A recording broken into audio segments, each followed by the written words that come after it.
In today's video, I'm going to teach you how to filter survey results by answer. By the end, you'll know exactly how to isolate responses tied to a single choice so you can spot patterns, validate hypotheses, and create clearer reports without sifting through the entire dataset.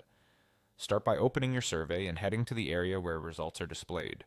Depending on your platform, this space might be labeled Analyze, Results, or Data and Analysis.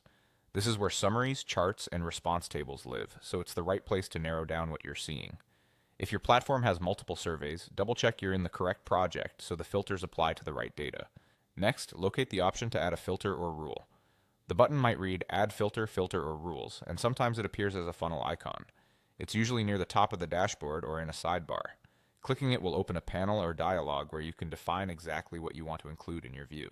If you don't see it immediately, try expanding the toolbar or looking for advanced options within the results page.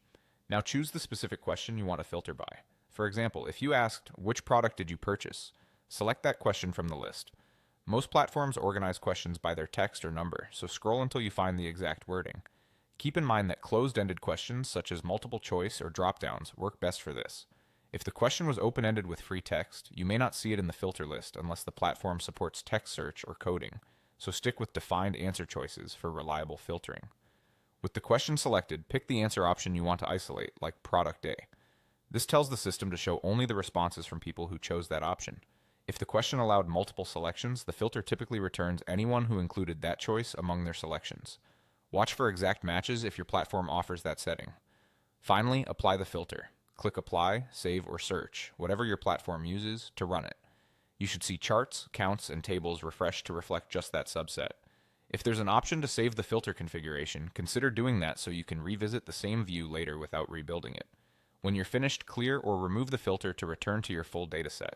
That's it. Navigate to your results, add a filter, choose the question, pick the answer, and apply. With this simple workflow, you can drill into any segment and make your analysis faster, cleaner, and more actionable.